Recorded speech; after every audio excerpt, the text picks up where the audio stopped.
Ezequiel, capítulo 8. Diz assim a palavra do Senhor: No 6º ano, no 6º mês, aos 5 dias do mês, estando eu sentado em minha casa, e os anciãos de Judá assentados diante de mim, sucedeu que ali a mão do Senhor Deus caiu sobre mim. Olhei, e eis uma figura como de fogo, desde os seus lombos e daí para baixo era fogo, e dos seus lombos para cima, como o resplendor de metal brilhante. Estendeu ela dali uma semelhança de mão e me tomou pelos cachos da cabeça. O Espírito me levantou entre a terra e o céu e me levou a Jerusalém, em visões de Deus, até a entrada da porta do pátio de dentro, que olha para o norte, onde estava colocada a imagem dos ciúmes, que provoca o ciúme de Deus. Eis que a glória do Deus de Israel estava ali, como a glória que eu vira no vale. Ele me disse: Filho do homem, levanta agora os olhos para o norte. Levantei os olhos para lá, e eis que do lado norte, à porta do altar, estava esta imagem dos ciúmes, à entrada. Disse-me ainda: Filho do homem, vês o que eles estão fazendo? As grandes abominações que a casa de Israel faz aqui, para que me afaste do meu santuário? Pois verás ainda maiores abominações. Ele me levou à porta do átrio. Olhei, e eis que havia um buraco na parede. Então me disse: Filho do homem, cava naquela parede. Cavei na parede, e eis que havia uma porta. Disse-me: Entra e vê as terríveis abominações que eles fazem aqui. Entrei e vi. Eis toda forma de répteis e de animais abomináveis e de todos os ídolos da casa de Israel, pintados na parede em todo o redor.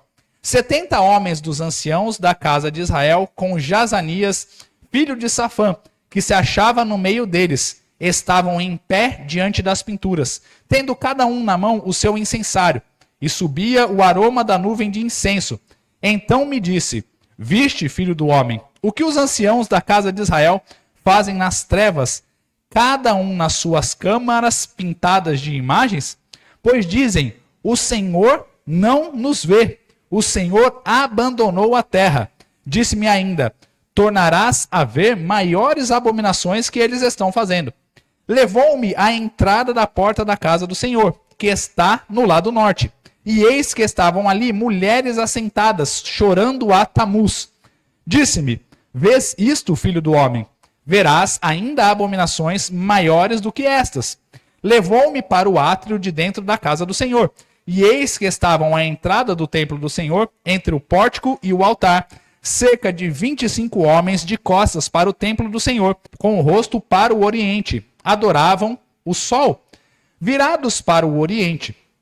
Então me disse: Vês, filho do homem? Acaso é coisa de pouca monta para a casa de Judá o fazerem eles as abominações que fazem aqui, para que ainda encham de violência a terra e tornem a irritar-me?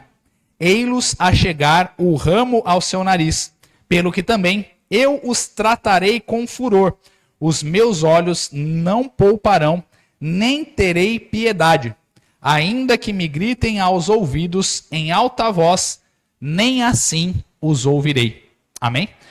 Queridos irmãos, aqui nós estamos vendo uma passagem em que o profeta do Senhor, Ezequiel, ele está sendo exortado por Deus para que ele fosse confrontar as pessoas do seu próprio povo.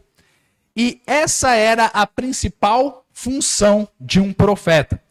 Porque nós temos, muitas vezes, a visão errada do que é um profeta. Nós temos, muitas vezes, a visão errada do que é uma profecia. E muitos por aí têm trabalhado com essa visão errada do que é ser um profeta e do que é passar uma profecia para o povo de Deus. E as profecias e os profetas que existem por aí, muitos se utilizam de dizer ao povo aquilo que eles querem ouvir. Ou seja, eu tenho certeza que neste ano de 2025 você terá uma vida maravilhosa. Você terá uma vida extraordinária. Você terá uma vida cheia de riquezas, você terá uma vida cheia de bênçãos. Quem não quer ouvir isso? Quem não deseja ouvir isso? Todos nós queremos ouvir coisas boas para nós. Entretanto, um profeta, ele não tem a função de trazer apenas mensagens agradáveis ao ouvido de sua plateia. Por quê? Um profeta, ele deve dizer aquilo que as pessoas precisam ouvir, aquilo que as pessoas necessitam ouvir. E este homem de Deus, Ezequiel, ele foi confrontar o povo, ele foi confrontar a sua própria nação. E o Senhor, através do Espírito Santo, levou este profeta a ter uma visão. E nesta visão, o que o Senhor levou o profeta a ver, a visualizar, para que ele pudesse então dizer e contrapor o povo? Ele mostrou ao profeta que o povo de Deus, o povo de Israel, que deveria adorar um único Deus por causa das maravilhas que Deus havia feito por eles, de tirá-los da escravidão, de tirá-los de ser uma nação pequena e transformá-los em uma grande nação, de fazer cumprir a promessa de Abraão na vida deles, eles deveriam adorar somente ao Deus de Israel. Só que o que estava acontecendo no meio do povo? Eles estavam cometendo o pecado da idolatria. Eles estavam idolatrando, adorando outros deuses. Eles estavam adorando outras coisas. E ao fazerem isso, eles provocaram os ciúmes de Deus. Eles provocaram a ira de Deus. E aí, queridos irmãos, quando nós olhamos e analisamos a nossa sociedade e o contexto em que nós estamos inseridos, eu creio verdadeiramente que eu, você e todos ao nosso redor precisamos ouvir menos o seu 2025 será uma bênção e mais arrependa-se e viva a vontade de Deus. Porque nós estamos cheios de pessoas que querem pregar esse evangelho do triunfalismo, este evangelho da prosperidade, em que as coisas estão pegando fogo, mas eles ainda desejam nos enganar, dizendo que está tudo bem. E queridos irmãos, é impressionante como até mesmo aqui em Ezequiel, nós vemos o Senhor dizendo para o profeta, inspirado por Deus, o seguinte: os profetas que vocês têm aí são falsos profetas. Porque eles dizem paz, paz e paz quando não tem paz. Eles dizem, vocês vão receber, vocês vão isso, aquilo, mas quando não vai. Porque não sou eu que estou dizendo. Eles estão dizendo pela própria carnalidade deles.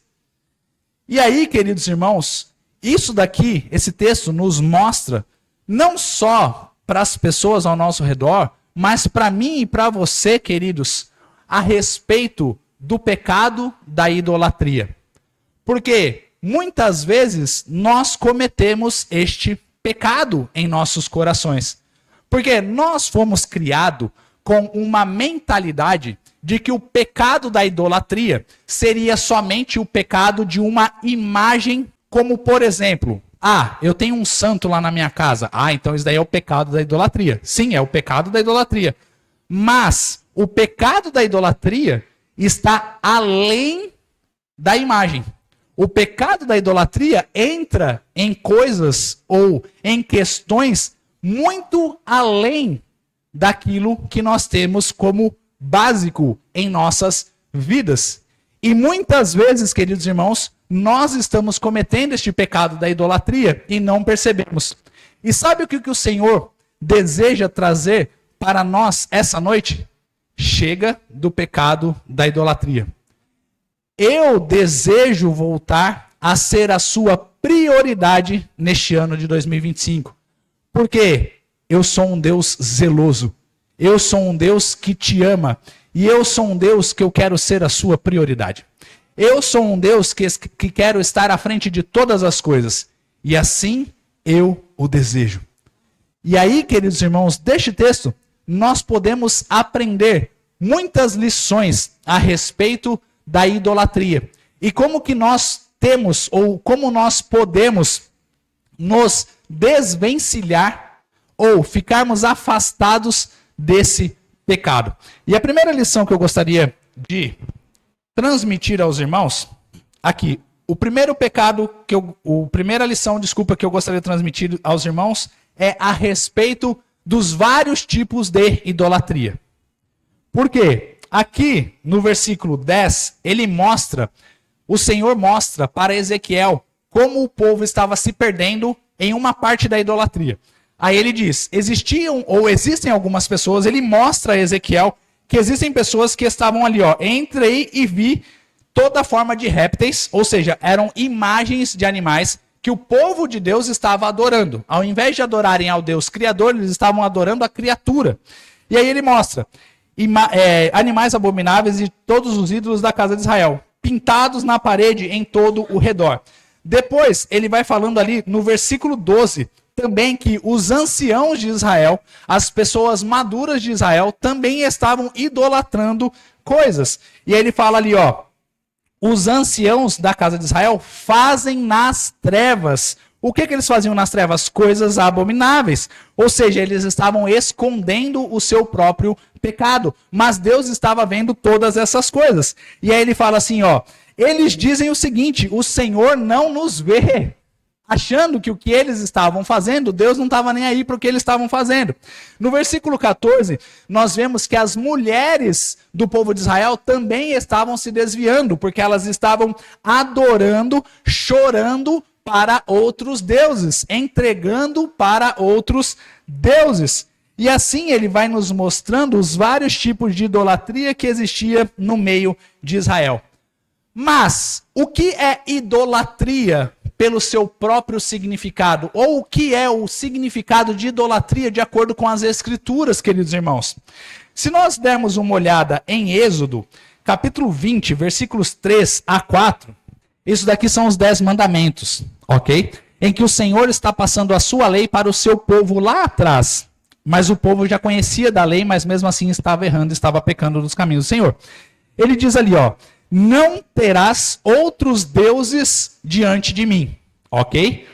E depois, não farás para ti imagem de escultura, nem semelhança alguma do que há em cima nos céus, nem embaixo na terra, nem nas águas debaixo da terra. Ou seja, tudo isso era idolatria e iniquidade diante do Senhor. Só que Jesus Cristo, ele veio no Novo Testamento e ele trouxe coisas ainda maiores na sua essência com relação ao que significa a idolatria. E nós podemos ver em Mateus capítulo 10, versículos 37 e 39, o que Jesus Cristo acrescentou a respeito dessa idolatria. E eu creio, queridos irmãos, que aqui é onde mais nos pega, porque ele diz assim, quem ama seu pai ou sua mãe mais do que a mim, não é digno de mim. Quem ama seu filho ou sua filha mais do que a mim, não é digno de mim. Ou seja, Jesus nos mostra um outro patamar, nos mostra uma outra visão a respeito do que é idolatria. E diante desses dois textos, o que nós aprendemos a respeito de idolatria? Nós aprendemos o seguinte, que tudo aquilo que toma o lugar de Deus em nossas vidas se torna uma idolatria. Ou seja, não é apenas a imagem de um santo, não é apenas a imagem do que for. É tudo aquilo que toma o lugar de Deus nas nossas vidas se torna uma idolatria. E aí, aquele pensamento que no começo poderia ser de tipo assim, esse pecado aí que o pastor vai falar, eu não tenho problema nenhum. Vou até descansar aqui porque essa mensagem não é para mim. Mas se a pessoa que eu pensei tivesse aqui, essa mensagem é para ela. né? E aí, como um pastor amigo meu dizia, a gente muitas vezes pega a mensagem do Senhor, e a mensagem do Senhor não é pá, a mensagem do Senhor é enxada. Como assim, queridos irmãos? Porque a pá a gente cava e joga para o outro. A enxada a gente bate e traz para a gente. Então a mensagem do Senhor tem que ser sempre uma enxada. A gente tem que bater, cavar e trazer para a gente, para as nossas vidas. E aí, queridos, como eu estava falando a respeito da idolatria, quando eu vejo que tudo aquilo que toma o lugar de Deus na minha vida se torna o meu Deus, aí eu começo a rever as coisas e eu falo, será que não existem idolatrias dentro do meu coração? Será que não existem altares a outros deuses dentro do meu coração? Será que eu não adoro a outros deuses? O Senhor Jesus Cristo mesmo nos disse que os seus discípulos deveriam adorar somente a um Deus. Ou adorariam a ele, ou adorariam a Mamon. E quem era Mamon? Mamon era o Deus do dinheiro. E muitas mensagens ou muitas pregações que são feitas por aí, a adoração e a glória estão sendo dadas a Deus, ou a adoração e a glória estão sendo dadas a Mamon? Venha e receba, multiplique, ganhe, prospere, triunfe. Deus vai te dar a vitória. O que é isso? Senão uma idolatria do povo.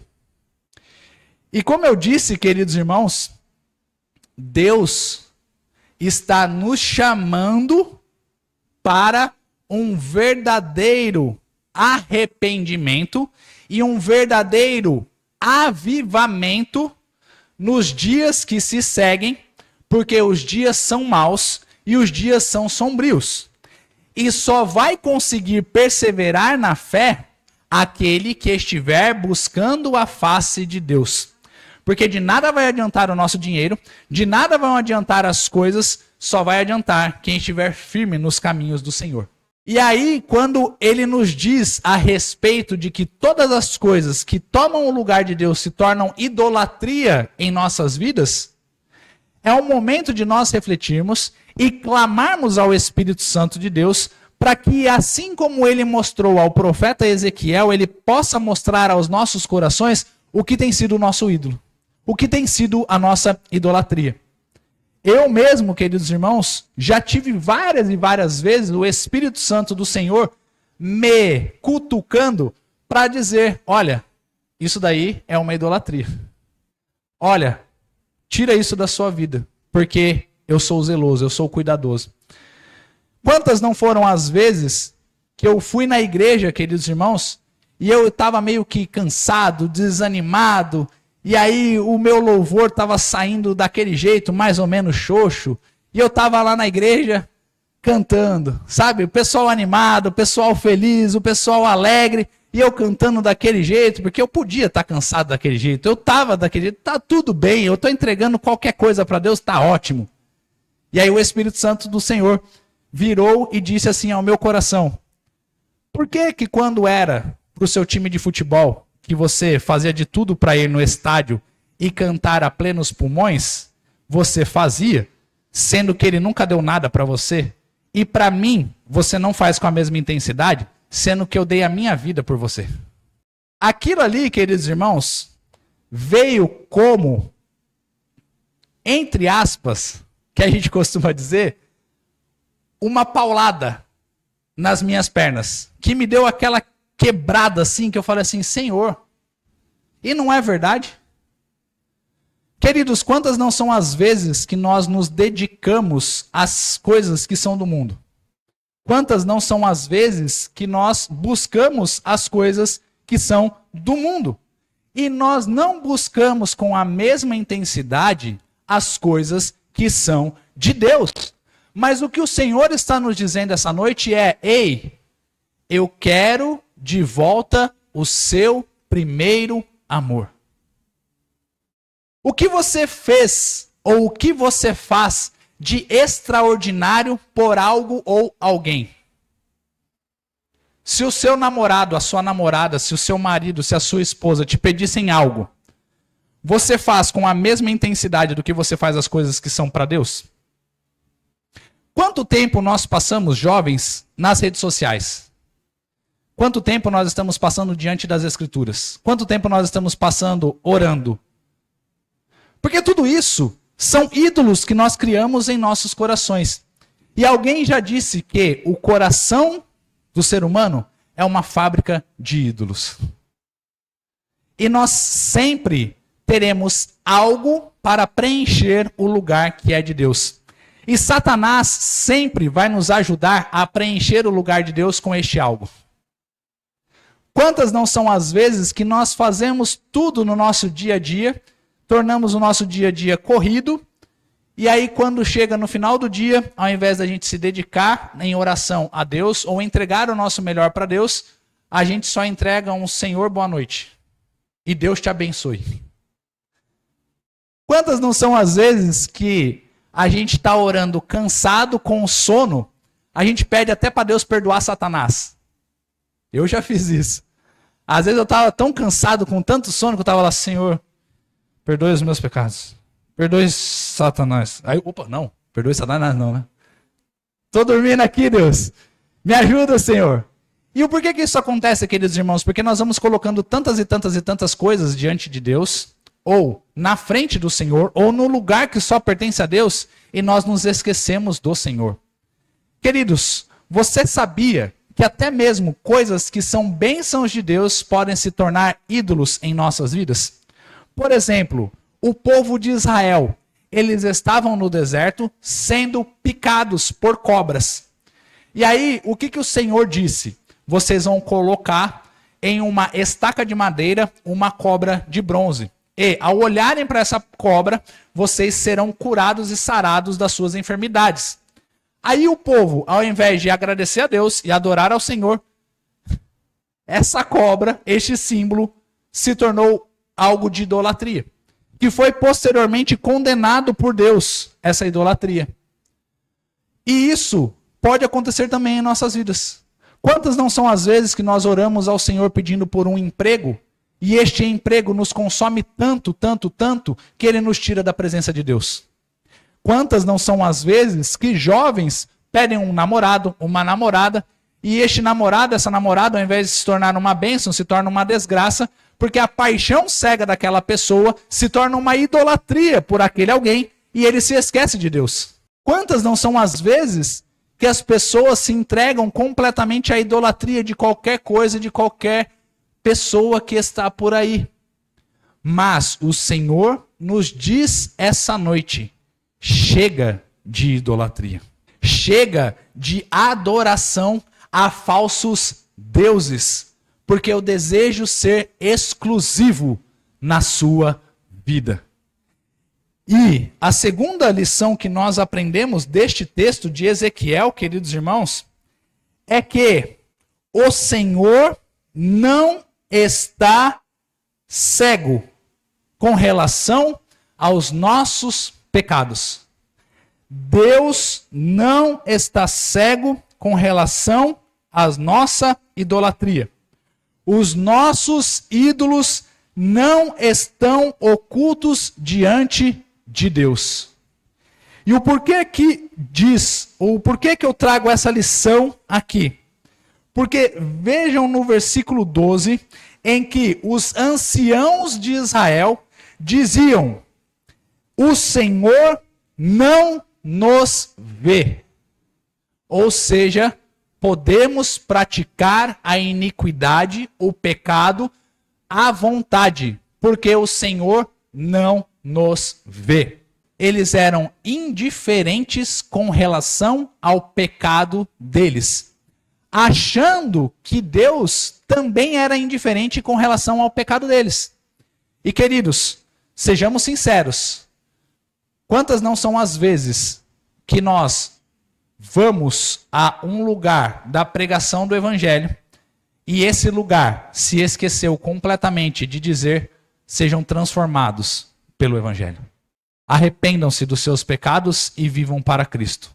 Santifiquem-se, busquem a palavra de Deus, porque este é o verdadeiro Evangelho. O Evangelho não é apenas receba as bênçãos de Deus. O Evangelho é: seja transformado pelo Espírito Santo do Senhor. O evangelho é tenha uma nova vida para Cristo.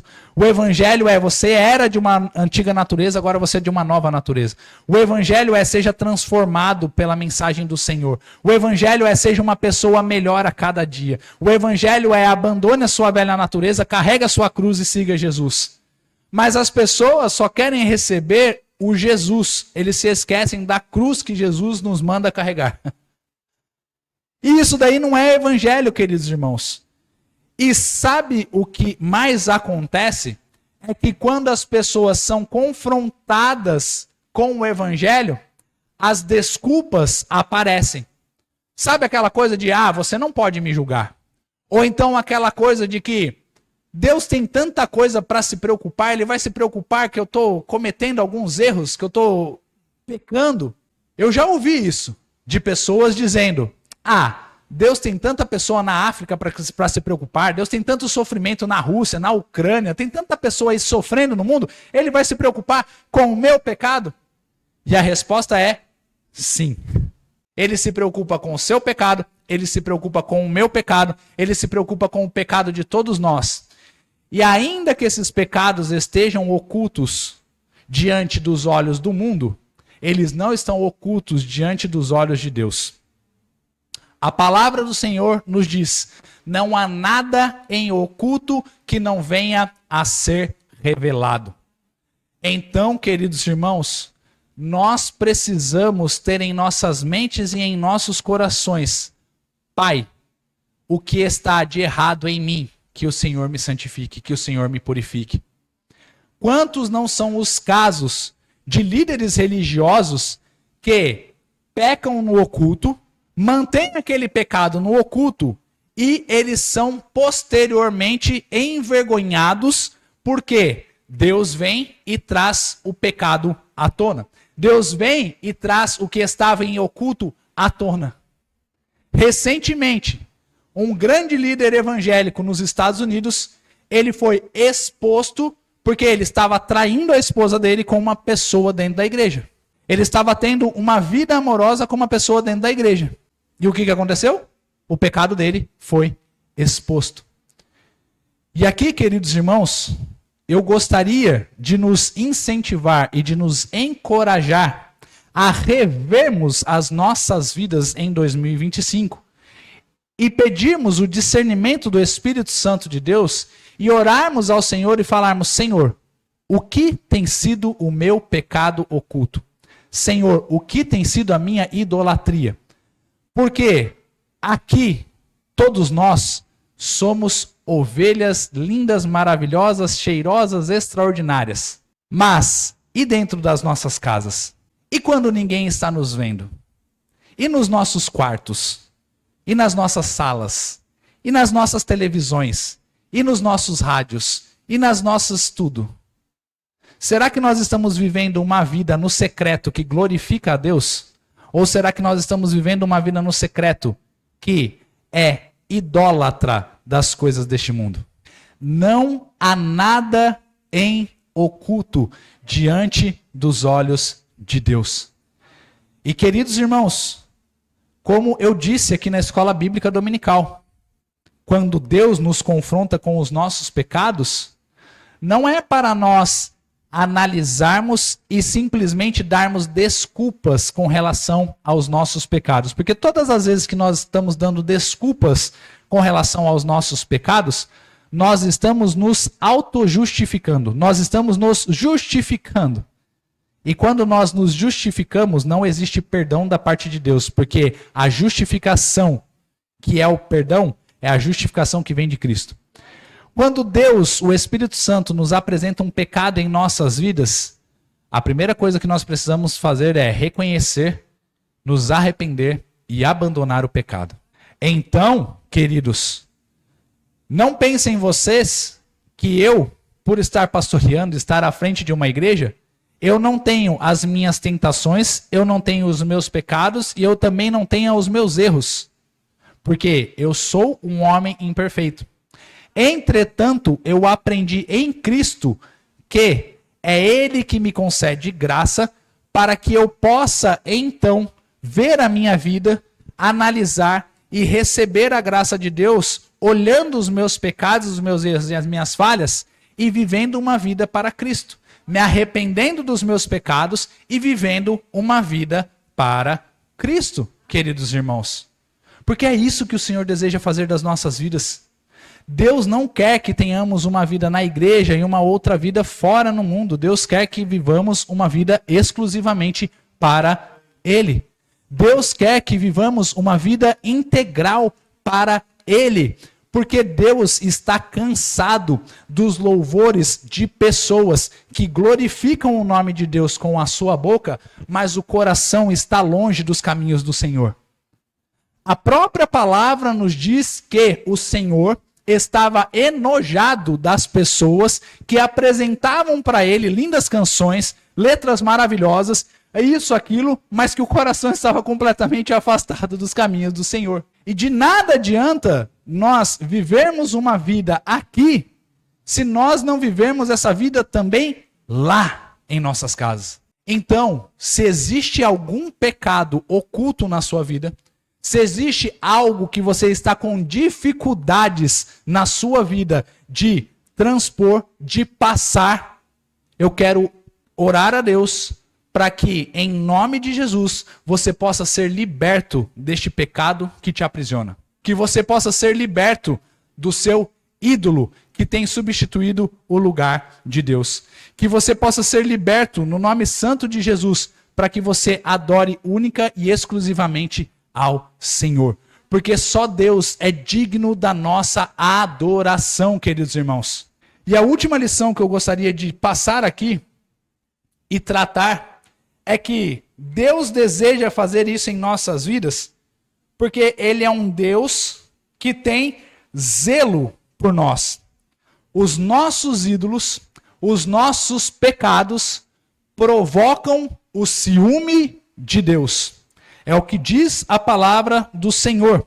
Ele diz ali, onde estava colocado no versículo 3, principalmente a parte C. Capítulo 8, versículo 3, parte C. Ele diz ali, que olha para o norte, onde estava colocada a imagem dos ciúmes, que provoca o ciúme de Deus. Quando Deus analisa e vê que as nossas vidas não estão sendo transformadas e que nós mantemos os nossos pecados de estimação, que nós mantemos os nossos ídolos dentro dos nossos corações, isso provoca o ciúme de Deus.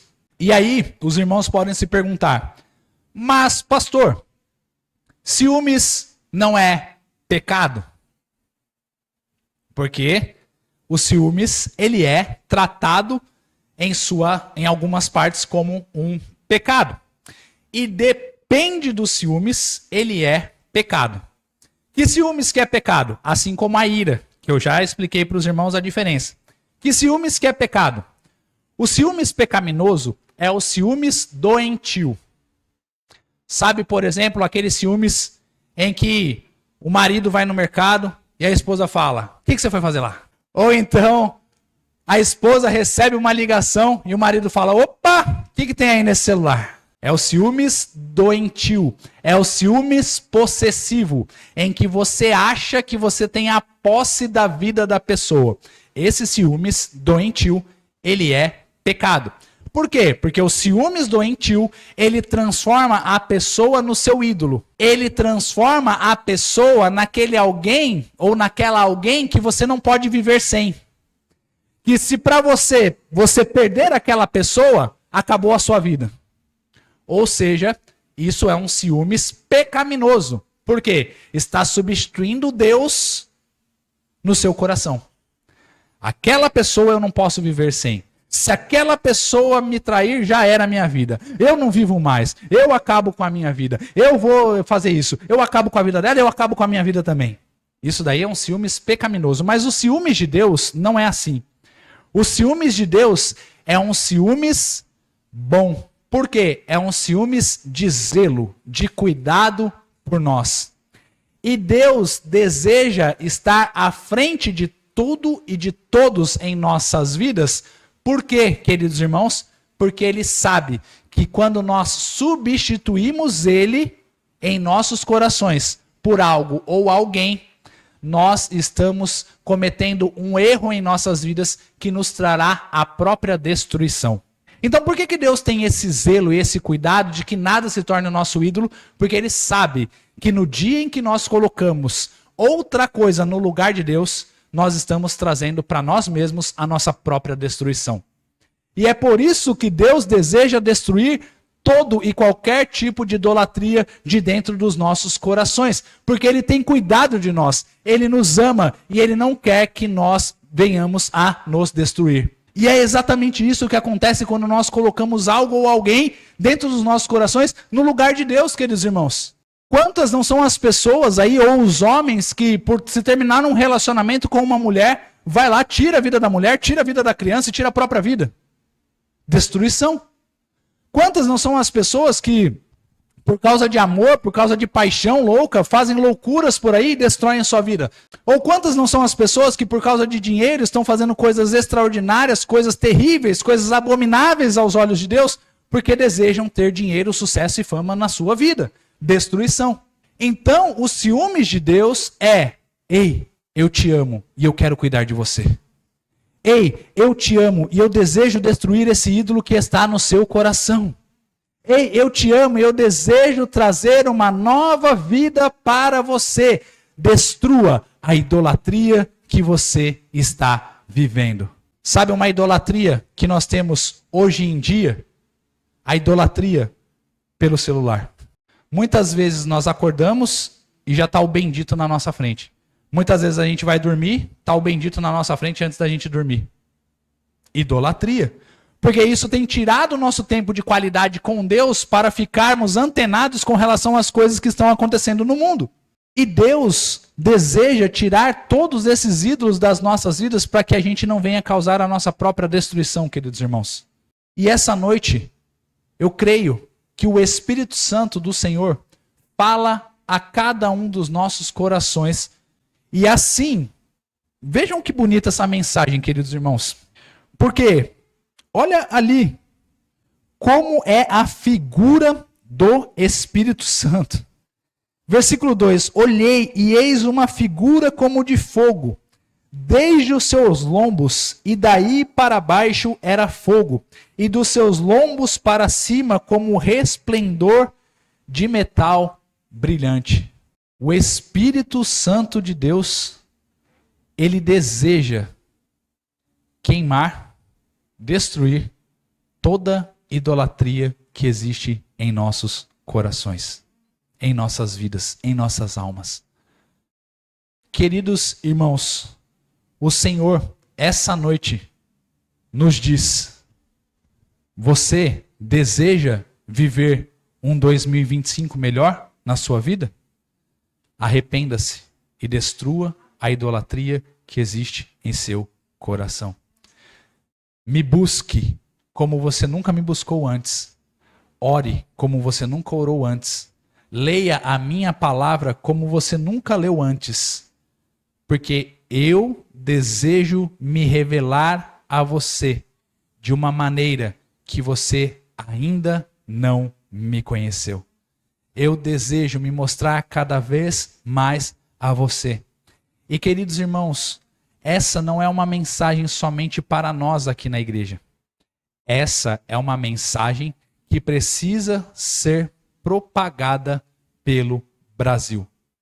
Porque apesar de estar na boca das pessoas que o Brasil é do Senhor Jesus, isso é uma mentira. Porque o nosso povo é um povo idólatra, o nosso povo é um povo adorador de outros deuses, e cada vez mais aquilo que estava em oculto está se revelando diante dos olhos do mundo. O que é o carnaval, senão um antro de idolatria? O que são as nossas festas? O que são as coisas que acontecem aos olhos de todos? Idolatria, idolatria, idolatria. E até no meio cristão, a idolatria que existe é uma idolatria de eu quero ser o centro, eu quero ser o centro, eu quero ser o centro. Se Deus não me abençoar, eu abandono. Se Deus não me der, eu estou fora. Se Deus não fizer, eu não quero mais. E muitas vezes o foco que acontece no púlpito é simplesmente Deus te abençoe, Deus te dá, Deus te prospere, Deus isso, Deus aquilo. Sendo que o foco deveria ser transformação e destruição de ídolos em nossos corações. Arrependimento para que vocês possam viver debaixo da graça do Senhor. Porque o Senhor disse aqui, e nós já estamos acabando, pelo que também eu os tratarei com furor. Os meus olhos não pouparão, nem terei piedade, ainda que me gritem aos ouvidos em alta voz, nem assim os ouvirei. Ou seja, Deus estava falando para eles o seguinte: por causa da idolatria de vocês, eu estou com os meus ouvidos longe de vocês. E Romanos 12:2 nos diz: se você quer viver a vontade do Senhor, a boa, agradável e perfeita vontade de Deus, renove a sua mente, renove o seu coração. Diz assim a palavra do Senhor: rogo-vos, pois, irmãos, pelas misericórdias de Deus, que apresenteis o vosso corpo por sacrifício vivo, santo e agradável a Deus, que é o vosso culto racional. E não vos conformeis com este século. O que isso significa? Significa o seguinte: o que o mundo pensa que é correto, não esteja conforme o que o mundo diz. Jovem, se atente para o que está ou o que é tendência neste mundo. Não viva de acordo com as tendências deste mundo, viva de acordo com a palavra de Deus. Não viva de acordo com aquilo que é moda, viva de acordo com a palavra de Deus. Não vá nas ondas dos seus amigos, dos seus colegas, dos seus namorados, das suas namoradas, das pessoas que querem te afastar dos caminhos do Senhor. Viva de acordo com a vontade de Deus. Porque Deus deseja ser único e exclusivo em nossas vidas. E aí ele completa: mas transformai-vos pela renovação da vossa mente, para que experimenteis qual seja a boa, agradável e perfeita vontade de Deus. Você deseja ter um ano de 2025 extraordinário na sua vida? Eu desejo. E como que nós vamos viver isso? Vivendo no centro da vontade de Deus. Ah, pastor, como que você sabe que você vai ser extraordinário? Você vai ganhar isso? Você vai ganhar aquilo? Você vai ganhar aquilo outro? Não. Eu sei que vai ser extraordinário, porque a palavra me diz que quando eu estou no centro da vontade de Deus, a vontade do Senhor é boa, agradável e perfeita. Ainda que aos olhos do mundo pareçam que eu estou vivendo num caos, numa tempestade e em coisas terríveis, se eu estou debaixo da vontade de Deus, eu estou vivendo a boa, agradável e perfeita vontade do Senhor. E quando nós estamos neste lugar, é onde a verdadeira felicidade está conosco.